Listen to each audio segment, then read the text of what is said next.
You are now in the realm of enlightenment and transformation. Welcome to Chief Speaks. All music performed and produced by Yuya. Enlightenment comes from allowing yourself to journey through the dark shadow of death, the primordial abyss of wisdom's waters. For it is the treasures and mysteries that lie waiting in the dark that transform us and propel us to a new enlightened state. One should never aspire to live in the light nor the dark, but should journey between the two in order to evolve the overall reality into a self-actualized creation. Knowledge is your light, as wisdom is your darkness. The bold interplay of the two in your life leads you to an enlightened understanding of yourself and the universe you've created. Male is your enlightenment, female is your transformation, child is your evolution. Woman, accept the light into your darkness, so it may enlighten you. Man, go bring your light boldly into the darkness, so that it may transform you. Enlightenment and transformation. I love you so much because you just don't know what you've just done for me. Thank you so much. Wow. This is like the best call I've had in ages on BTR. So this show was meant for me to be able to hear today, and I'm so thankful. That's his home. Therefore, now a new pathway has now been cut in order to get to the Almighty, where there may not have been one. So the communication with them, if they have enough power and strength to talk to us, the communication will be very clear. That's one of the reasons I don't get into the current events thing too much, because it starts to become a perpetual alarm clock that we just keep hitting snooze on. I speak to the ascended masters, quote unquote. I talk about spiritual stuff, but I also speak about some very practical, we can do today things. Be as natural as you can be with your spiritual. You can't always go by your feelings, because your feelings are corrupted. Your feelings are just as corrupted as everything else, your chakras and everything else. You got to know what's beyond you, and that's why we have elders. We can't do everything. You can't get everything out of books or weekend certification. You can have the most powerful, ancient, oldest, most, as far as you know, truthful tradition in your hands. And if you still have a dirty spirit, you're not going to get anything out of it. You're not going to learn anything. You're not actually going to grow. I try to teach in a way where I make myself obsolete. That's always been my goal, to make myself obsolete. I really wanted to, kind of big you up. I think you're awesome. There's a lot of elders out here right now that want to know what's going on. They're not getting on Twitter and stuff like that, but they want to be up on the new stuff. Sit down and have some conversations with them. It's not always about hearing their story. It's also about being news reporters for them and letting them know, like, yeah, this is what's happening right now. They may tell you something about what happened in Charleston that you couldn't even. Your spirituality has to create same spiritual family. Okay, and that family exists first inside of you. You have to express the different expressions of that rainbow coalition of spirits inside of you first. Okay, don't let communities hijack that rainbow. See, the problem is when we come into the conscious community, the dudes are doing the same thing that the women are doing. I just want to say that I really enjoy your show every Sunday, and my friend and I call it going to church. When we call in, we'll be like, you going to church? And I'm like, where have y'all been at? God cannot go against its own truth. So anytime you have an inkling that God is going against its own truth, then God is no longer behaving as God. So therefore the spiritual community doesn't recognize God. You dig where I'm coming from? Or can we have a new thought? Can we step outside of the books for a second and have a new conversation about hair weaves and wigs? Can we have a new conversation about homosexuality? Can we have a new conversation about vegan eating? What are we doing? It's a good day for exorcism. 347-945-7680. Call in and let's build.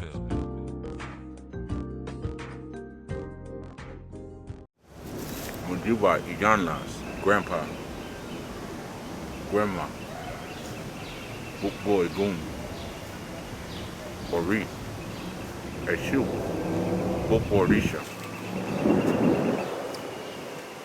Ileanu, Hey, Ajay,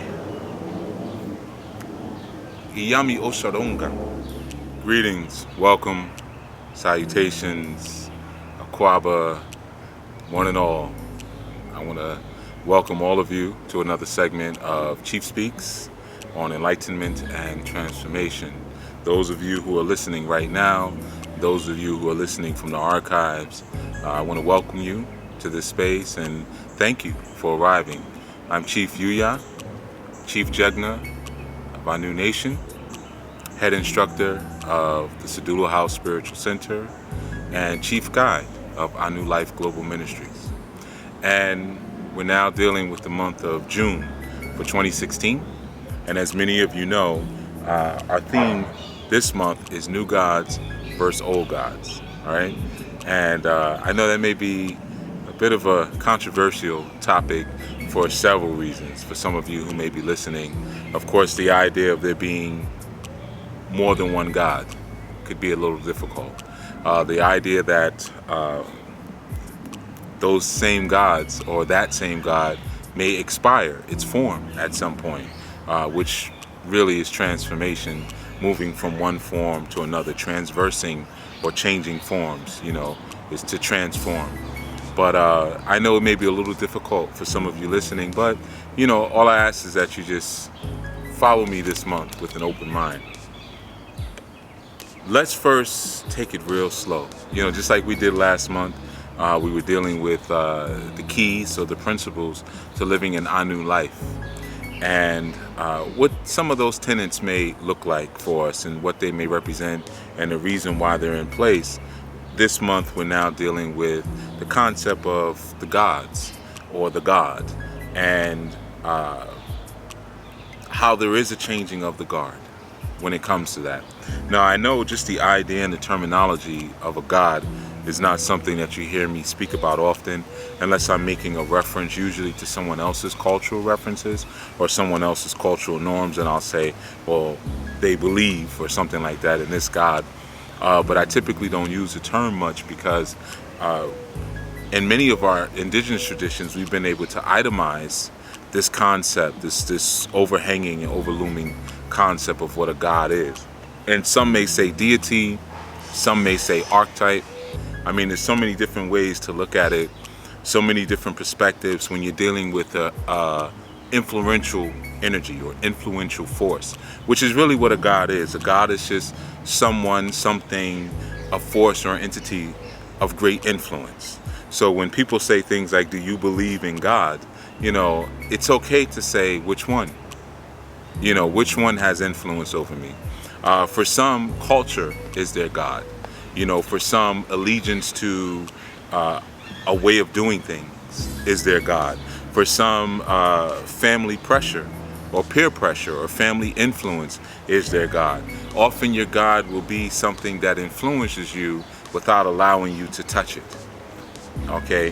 Which is the basis of so many different systems within our cultural, or I should say our social, the greater social structure. The basis is having allegiance to something, someone, or something that you can never connect to. So for instance, you may work at a company for someone whom you've never met, whom you've never sat down and shared a meal with, but who you've allowed to hold the standard of how you perceive your contribution or your investment in the movement or your investment in the organization, or even what your life actually means. But you've never met this person, and you may speak about them in a way where their opinion, their thoughts, their background, their history matters. You may say, well, maybe the person you work for, their name is Shaka, and you may say, oh, well, Shaka went to school here, and Shaka's children are doing this, and Shaka drives this kind of car, and Shaka married this type of woman, and so forth and so on. But the components of their story, of their chronology, actually almost become like a blueprint for you to live a life that means something to you, or means something to that individual. So that not touching, not connecting with the vibration or with the person, but at the same time allowing them great influence over who you are or what you decide to be, is really synonymous with what we call our connection and our relationship a lot of times to our God or to our gods. All right, so there's an idea of not touching. Now, you know, I really don't do the current events thing often, and there's so many people who do. For instance, we know the artists known as, I can't say formally known as, the artist known as Prince transitioned recently. And sure, people did their astrological, esoteric, and metaphysic breakdowns on Prince and what his transition meant, what his life meant, what his band meant, where he grew up, and everything like that. And that's cool. I didn't. I've been asked to. I just don't feel like it right now. Maybe at some point I will, but there's been enough people who have. Some I agree with, some I don't, but the bottom line is he's not here in the physical anymore. You know, so we can deal with it when we deal with it. So today, Muhammad Ali transitioned from what we know him or have known him to be, at least up into recent, into a new form, which we'll soon find out.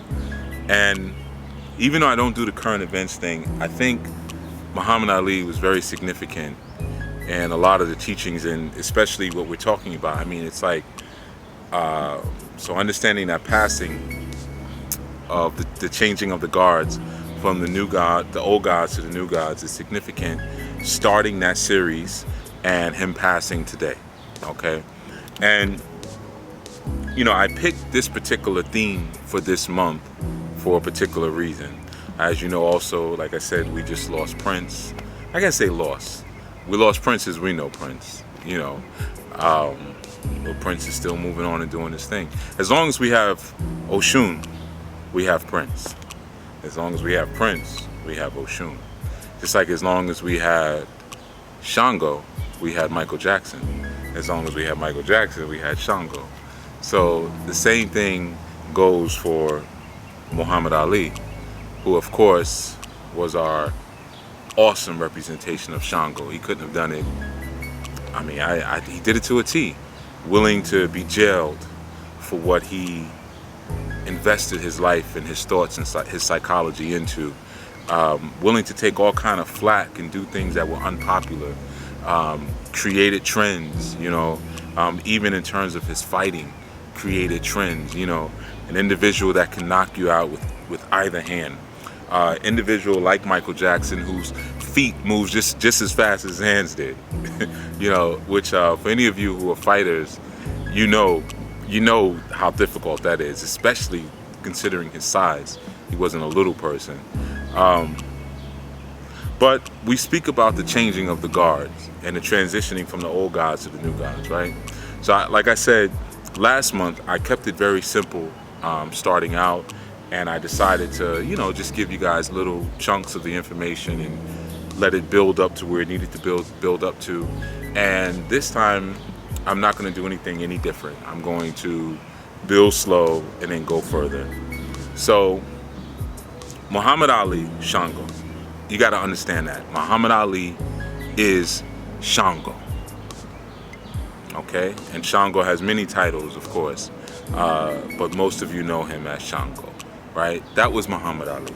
So when we speak about our dedication and our commitment and our devotion to our gods, and often there's a caveat that exists in that many times our deities are untouchable, which makes us want them and lust them even more because they cannot be touched. We're not even always aware of their emotional state.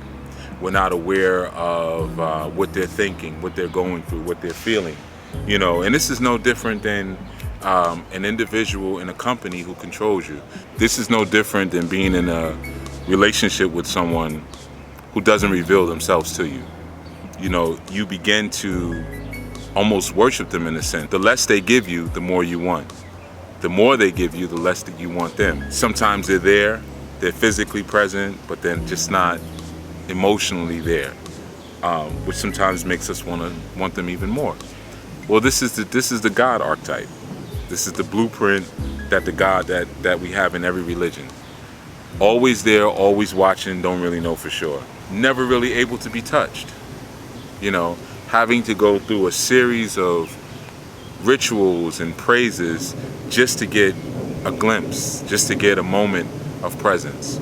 So again, this being that that God energy. However, and I said this often with Muhammad Ali to my students, this is a deity that you can tap into now. He's here right now.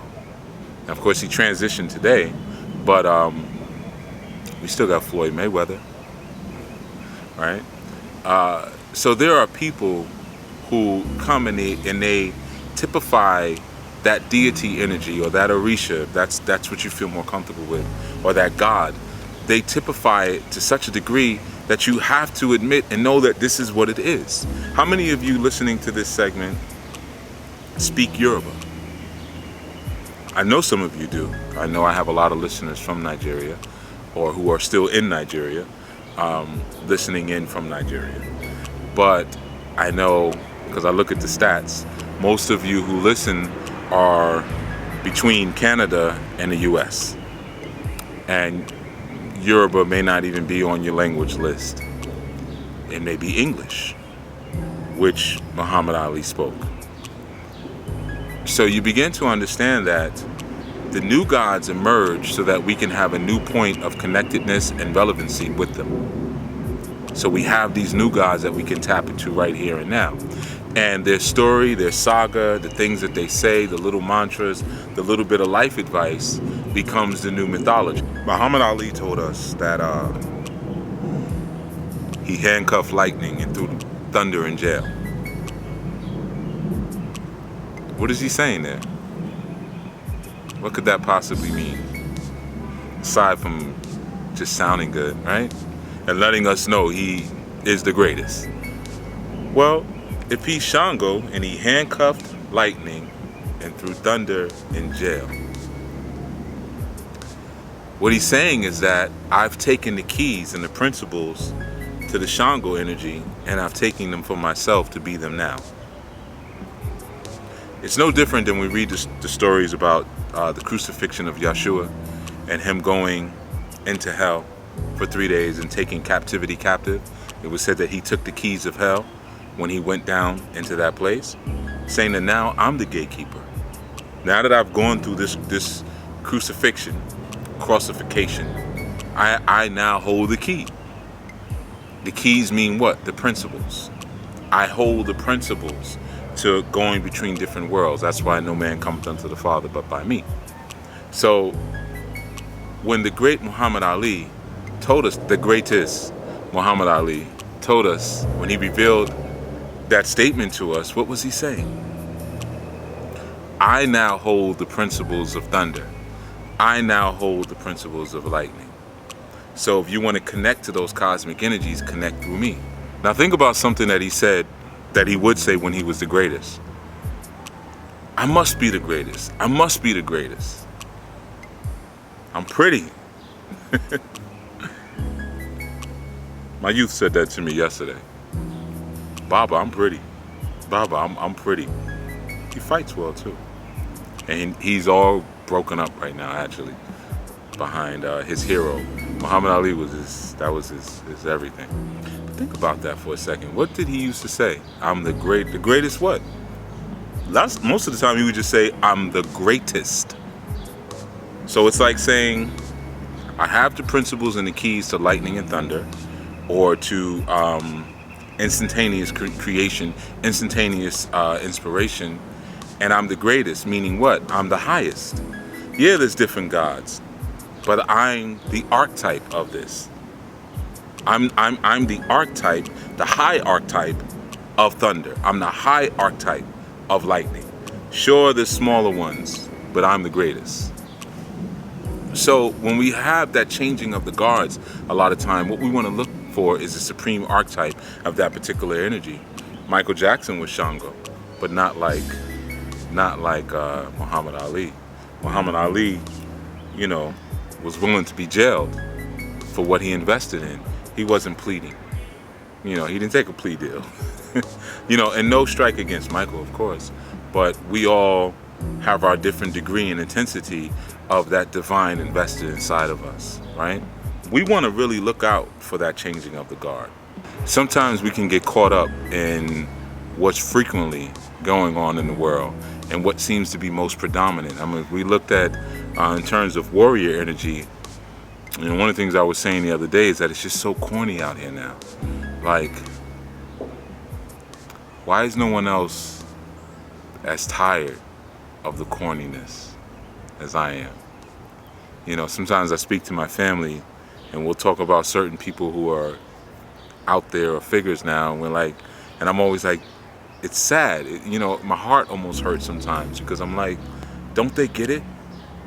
Can't they see?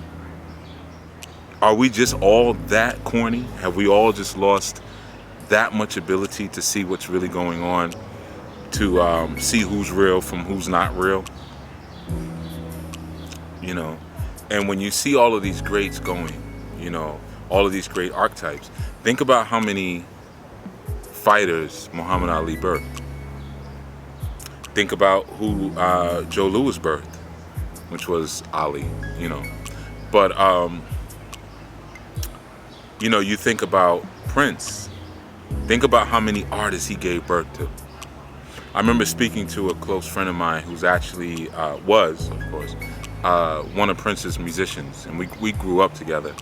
And he was playing, well, I'll just say the artist because you won't know the person anyway. But he was playing for, he played for D'Angelo and he played for Maxwell. So we were talking about it once, and he said, yeah, you know, he said, yeah, I'm enjoying the gig. We're on tour, everything's cool. He said, but they just Prince starter kits, you know, because at the time he was also playing for Prince. And he was like, yeah, they're just Prince starter kits, you know, coming out with the shoes off and the whole Eric Benet thing. And he had mentioned Tony Rich as well at the time. You guys might not remember Tony Rich. But these were all great artists, but they were children of Prince. So Prince was the greatest for what he was doing. And what's important to know is that the greatest changes. You're great and you're relevant for a certain time. Just like when Jack Johnson came on the scene, another masterful fighter, brilliant mind, he mastered really a lot of fighting strategy techniques. That's why, you know, of course, you know, we're talking about a time when racism was so blatant and overt and brawny. You know, racism was like an American muscle car. It just got out there loud and proud, like good old pure racism, you know, the good stuff. And you know, a lot of the writers would say that he was sneaky. He was a sneaky boxer, you know, because at that time you had guys just getting in the ring and just brawling, just beating the daylights out of each other. That was, you know, boxing, clubbing each other. But you know, he knew how to change his stance, how to stand off a little bit, how to slip, you know, and things like that, where a lot of people weren't doing that at that time. The strategy, knowing how to work angles, things like that. And that's what a lot of boxing is, knowing angles. So they said he was sneaky. But now, that's a part of the pugilist science. Knowing angles, knowing how to measure distance, things like that, knowing how to avoid taking so much damage, taking so many critical hits, but giving critical hits, wearing your opponent down. Of course, obviously Floyd Mayweather is a master at this. Roy Jones was another master at that. Angles, you know. So one of the things with the transitioning from the old gods to the new gods, or the old people or entities or forces of great influence, is knowing what's relevant. So right now we could have someone who's an awesome and excellent slugger, but maybe that's not relevant for where we are right now. You know, we can respect them. Just like at one point, the funniest person on the planet was Richard Pryor. At one point. Now, we still honor him for being that eschew, obviously cracking open the gate and, you know, just so many barriers he ripped apart. Plus, he was funny as I don't know what. But some may look at him, especially some young people may look at him and say, oh, he's funny, but he's not that funny. You know, because they may not understand, well, at that time, that was just brilliant. You know, but then he raised up Eddie Murphy, you see, which gave us a new kind of funny, you know, which was relevant for where we're at. So your gods have to be relevant for where you're at. You know, I'm not trying to dismiss the value of sentimentalism. I'm not at all. You know, there's a great value in that, and appreciating who did what before and what was laid down, and just maybe the feelings, you know, the nostalgic feelings that come when you connect with a certain type of archetype or you connect with a certain type of person. To maintain, sustain, and push forward our own power, we have to think about how the context is forever changing. The universe is forever expanding, so it only expands because we need it to expand. The universe does not expand on its own, and when I say the universe, I'm speaking about the cradle. So we could say the cradle, or we could take it another level and say the Igba Odu, the calabash. You know, the great calabash, it wants for nothing. It's fine by itself. It's causeless. But as we want and we define and we see and we say, oh, I want to be better. I want to succeed. I want to take what that person did and take it to another level. The universe says, oh, well, it's getting tight up in here. You know, that's why when we read the old patakis about the Igba Odu, and it tells us that, you know, in the beginning, it was Obatala and Yemoja. And Yemoja lived on the bottom and Obatala lived on the top. And she would complain all the time because there was no room. So that meant the universe, or the calabash, had to expand. Something important for you to know about the Igba Odu. The Igba Odu is also synonymous with the Ori. So when you see the calabash in Yoruba culture, they're also speaking about your head. So as you become more brilliant, you define more things, you desire more things. You know, the head has to expand. The thoughts have to widen. They have to evolve. They have to become bigger. And as the thoughts in the head is becoming bigger, it's macro reflection, or it's macro expression, which is the cradle of what we call the universe, which some people have deified too. Well, I'm waiting for an answer on the universe. It ain't coming. It doesn't work that way. You know, it's creation material. It's creation matter. And it expands and it grows through our desire to create. That's how it works, you know? So just like the head or the brain left to its own will just do automatic function. So how does it expand? How does it grow? When we want more things, when we want to learn more things, we step back and we say, wow, this place is much bigger than I was originally told or I originally imagined. I want more of this. You see? And Yemoja says, come on, man, move. Get off me. And Obatala is what? That instant spark. Obatala is that white of Shango, you know, that creativity. And he says, all right, you know, my lady's down here complaining, let me get a bigger calabash. Let me expand the universe. Let me expand the mind. And then what happens? We grow and we change and we become different as a result. There's your new gods. Your new gods are a result of that changing, of that change and that growth. You know, so there has to be a changing of the guard. If there's no changing of the guard, then that means you're not growing. If Tiger Woods is always the greatest thing that golf has ever seen, then the game is not being changed. And you always want to change the game. You always want to upgrade the game. You know, I was talking to a family member the other night, and we were talking about sex. And we were talking about how sometimes people have a certain perception of sex and certain things that you're supposed to feel a certain way about, or that most people feel a certain way about, it may not affect you the same way. And I was saying that, you know, maybe it's time for a new sex, a new kind of sex. Like maybe the things that we've been doing from a primal place now, we're evolving beyond that, and things that we once looked at and said, not me. Maybe now, as we're growing and we're expanding, whether it's an expansion downward, it could be that. It could be we're getting more corrupt. You know, just like you look at, you just look at the changing of the guards, changing of time. There was a time, I remember when I was younger, that melanin dominant women, there was just certain things you're not going to get them to do. They're not doing it.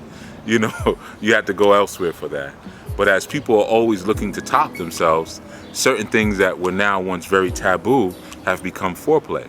And eventually it's going to come to a point where what we perceive and our concepts of sexual intercourse are going to completely change.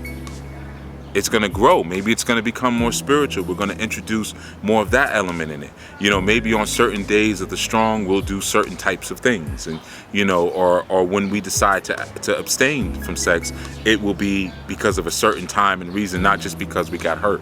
we may create something completely new, which will require what? A new Oshun. Maybe it won't even be about Oshun anymore. Maybe she'll say, okay, I'm gonna give up the ghosts. I'm out of here, I'm going. And I'm gonna give it to this person. And this person you can connect to and attach to right now in the moment. They're here for you right now. You know, so you don't have to keep trying to dig back to something ancient, because some of the thoughts and ideas that we have, our Egun didn't have. Some of the things that our Egun had to deal with, we don't have to deal with. And some of the things that we have to deal with, they didn't have to deal with. So when we look back into our ancient words, our ancient scriptures, our guidance, for certain specific things, there's no answer for them. It just doesn't exist. Now, of course, we can interpret the answers based on some of the timeless wisdom we've been given. We can do that, absolutely. But let's not neglect that we have present-day deities, we have present-day archetypes that are being reincarnated, that are showing us what Shango would do today. Shango is told to go to war for somebody else's war, and I'm not controlling, I'm not the boss. And I have nothing to do with this because no Vietnamese ever called me nigger. I ain't going. Do what you want, I'm not going. Because the conviction of my principles means more than anything. Oh wow, we just learned something about Shango. For all of the almost Shango out there, now you understand how to behave in that situation. You have proof through Muhammed Ali. Never run from a fight. You learned that from Michael Jackson. When the accusations came forth and he took, first time he said, all right, you know, I'll just, you know, cop out, kind of take the plea, whatever. His career took a nosedive. And then the next time when he was accused, he said, nah, we going to court. Forget this, you ain't gonna keep accusing me. And he came back on the rise. Oh, Shango should never run from a fight. He's not like Oya. Oya can move and run. She's known for that. She'll run from responsibility at times. She's air, you know, she'll just, you know, she can get away with that. She's Oya, you know, just like Oshun can get away with being lazy. She's Oshun, you know, she can create when she feels like it or do when she feels like it. We all have our things we could do, and we all have our things that we mustn't do. I want to give you little bits and pieces going forward as it pertains to this concept of new gods versus old gods. But I just kind of wanted to start with just bringing you into the mentality of it. You know, what is a god? So we're going to start. We know our working definition, a forced entity of great influence. So that means the way you eat could be your god. You know, if you base your entire life, let's say, around vegan eating, that can be your god because it influences your movements, it influences your culture, right?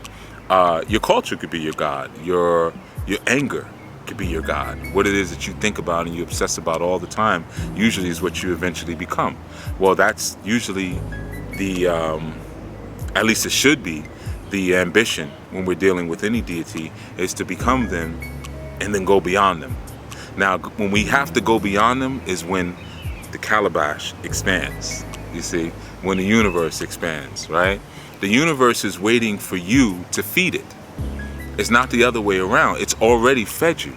You know, in the previous age, the Piscean age, the age of belief, we were feeding the universe. We were giving it all the matter it needs. Here's our praise, here's our songs, you know, here's our instrumentation, here's our virgin sacrifices, here's our meat sacrifices, here's the goats, here's the chickens, here's the rum, here's the dancing, here's everything. Take it, take it, take it, take it. The universe got nice and fat, but it was stuffed up in fat. So then what it did, once it got fat, it poured it back down into us. So now we become the deities. And once we become the deities, you know, we shuma. You know, shuma is an exercise I used to do with students a lot. You know, Mao is warrior, and shu means breath, like eshu. So shuma, you know, the warrior's breath. But you know, when you're pushing things out, and one of the things I used to do with my students, you know, I say, come and bring it in. Breathe in, bring in the things you want. Push out what you don't want. Breathe in, push out, okay? So that's the shuma. But what happens is in that, you start to realize, even with that pushing out, especially when I'm with a group of students, I may have 15, 20 people there, like we have to give each other some space. Like Yemoja was telling Obata, give me some space, man. I'm trying to do my Yemoja thing here. And I need you to expand into that Obatala. I need you to expand and be that, because everybody down here is growing and changing. I'm nurturing that. You remember when I gave you guys the other definition for Obatala? Because a lot of times we say Obatala, meaning chief of the white cloth. And then I think in one of the lectures on YouTube, I think it's on the Orisha Religion channel. Can't remember the name of the lecture. But I explained that Tala actually also means resurrection. So Obatala is the resurrection of the king. Okay, I broke that down in the lecture. I can't remember, but it's one of the 2-hour ones where you actually see me speaking. I think it was in King and Queen's Emporium in New Orleans, I think. Well, Yemoja is another one of those. That's, sometimes I give you the one definition, I break it down, but there's always more that I have to share with you. And I know for a lot of you who are listening through YouTube or Blog Talk, if you're not in my class, some of this stuff is going to be hard for you to catch. It's going to be hard for you to understand because you're not used to the language and you're not primed for the information like the class would do for you. But Yemoja is another one. So we know it's Yeye Omo Eja, right? The mother whose children are fish. True. But it's also Yeye Umja.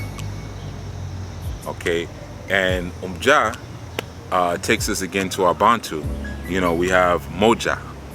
We also have Umoja, right? Some of you may be familiar with Umoja if you practice Kwanzaa. And it's the first principle, right? So in Moja is one. So Ye Moja, Yemoja is the mother of one. Okay, so she's the mother of oneness. Why? Because as I've said so many times, especially women who have like multiple, you may have children from a lot of different men, but the truth is if they all come through the same canal, they're one. That's the gift that the woman can provide, and I'm not necessarily promoting that, but I'm also not speaking against it. We all have the things that we can do and what we can't do. Some women can have children by a bunch of different men. And of course, our social and religious morality says that that's wrong. Who are we to say? So the truth is, whatever canal you come through, that's what you are. So she makes oneness out of all of the different, men. And the man has the same ability. He creates oneness through his multiple consorts. So it's like a pyramid. Let's say if you have 3 or 4 or 5 consorts. Well, at the tip is you, the man. And they bring it back up this way into you, And they may have had children by other men or whatever, but because it's coming through that one canal, which is also what we call the sacred grove in our tradition, they all come through that sacred grove, they become one, you see, which is the power, one of the powers of Yemoja, at least the old Yemoja that you know of. She has new powers now, by the way, just like Shango has new powers. Oshun has new powers. Why? Because we have new powers. Ogun has new powers. It's not just about farming and cutting new trails through the woods. It's not just even about technology anymore. There's more things going on now with Ogun. There's more things going on with Oshun. They have new names now, you see. So, and we're going to get into some of that this month. Not too much of it, but we're going to get into some of the new terminology and maybe even some of the old ones. What was the old, even in Yoruba culture, what was the older force of congregation? There were entities before Oshun. There were entities before Oya. There were entities before Oko. Okay? So when these new ones came, after Ogun killed all of them, and the new ones were brought forth, right? That was a form of the changing of the guard. Did it happen again? Absolutely. Absolutely. And we'll get further into that, of course. So, this has been our Chief Speaks. And give some fire to Baba Ali. Give him some fire, Think about the expansion of the universe. Think about the expansion of the Great Calabash. and how it expands. It expands through your desire and your ambition to define. The defining point is God. If nothing seeks for definition, no God is necessary. The God that you know, that's why they say, you know, most gods you see at one point, even in our Kemetic structure, many of the gods of the older kingdoms were female, and then it went to male. And people, yeah, this was a change from matriarchy to patriarchy, absolutely. It began with patriarchy, by the way. So, you know, a lot of people look at that, that's what we messed up, we went to patriarchy. No. You know, men build it, women manage it. So, you know, I noticed there's a lot of fairy tales and myths out there about how it was the women who built these great societies. You know, bullshit. The women manage. You know, that's what one of the gifts that they have is management. But what it also represented was that going from that feminine energy, or those feminine archetypes, to those masculine archetypes, it's a fall deeper into the solidification or the condensation of matter. The condensation of matter by itself is a masculine process. When something goes from air to solid, for instance, because it's now defining itself, it's creating a defining shape, it's creating defining form. You know, just give that some thought. Make sure we have the class getting ready to release, water-based magic or water magic will be released tomorrow, in fact. So make sure you sign up for that, enroll in that, and enjoy it. We're definitely expanding and kicking it up with the quality of the classes, and it's fun. You know, it's kind of stretching ourselves and seeing what we can do and taking things to the next level. You know, it's becoming a beautiful experience, and I'm excited when people are taking them and they're doing the activities and they're like, yo, it worked. I don't know why you guys are still surprised at this point that this stuff works. You know, Anu is giving you good stuff. It's good stuff. It works. You know, but in any event, thank you for tuning in. This has been Chief Yuya with another Chief Speaks, and I will see you all in another 7 days. And make sure you check out Zach Latimer, our new student and member. He has now started his segments, and you can go to, actually, if you go to my Facebook page, or you go to my Instagram, and you go to my Twitter, I have a post link to his latest show that he did.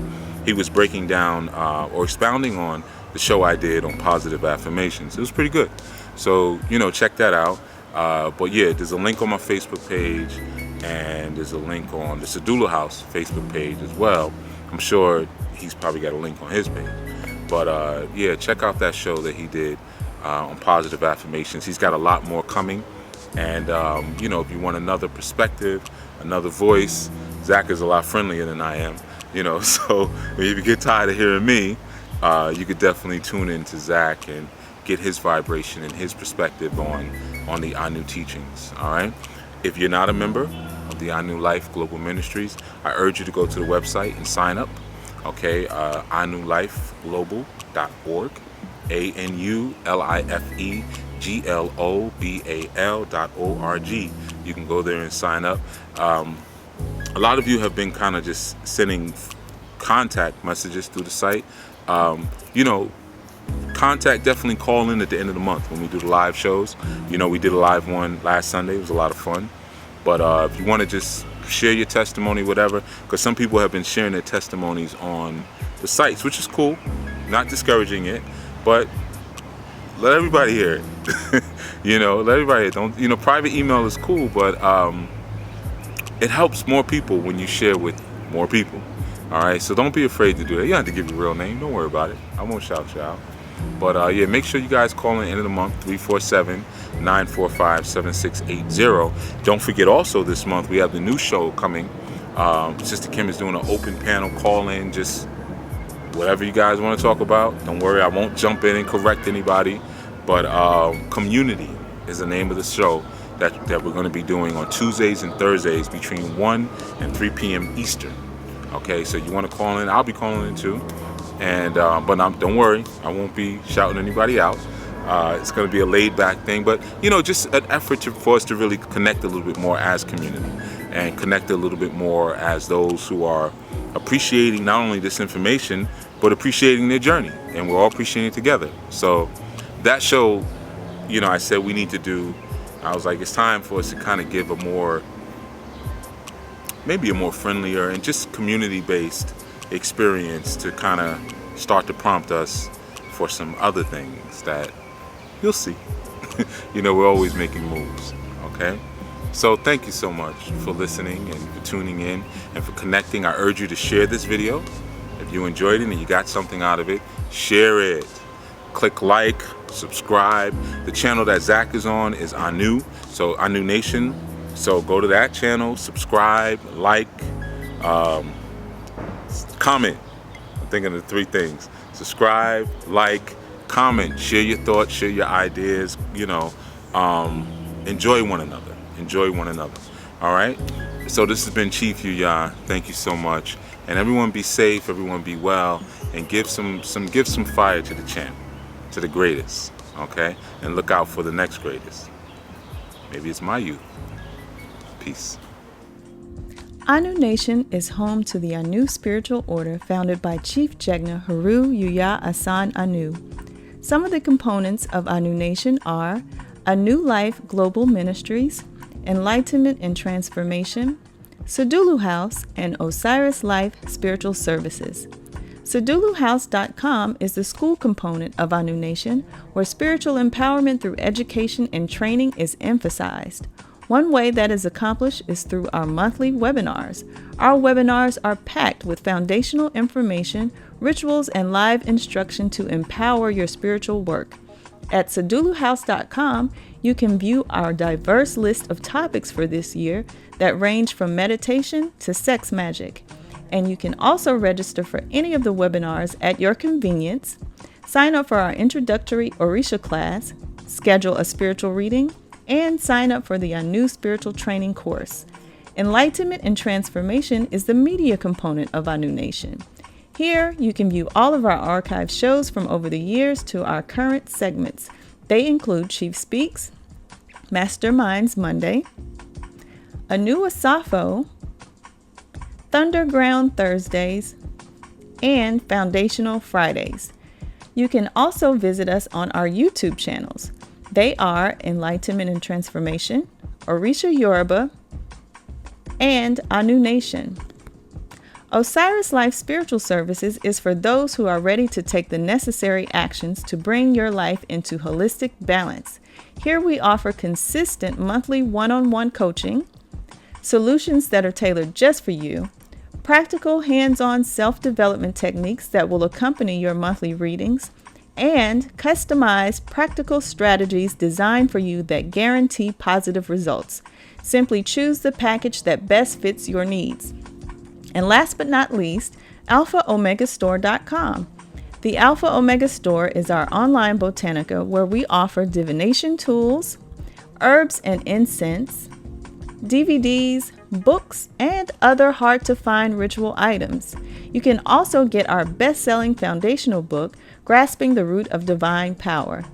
Other great works from Anu Nation are Shrine and Altar, Solutions for Dysfunctional Family Relationships, and Natural Hair for Young Women. All great books to assist you on your journey. To find out more on how to get involved with Anu Nation, visit our websites and YouTube channels and be sure to sign up for our monthly newsletter.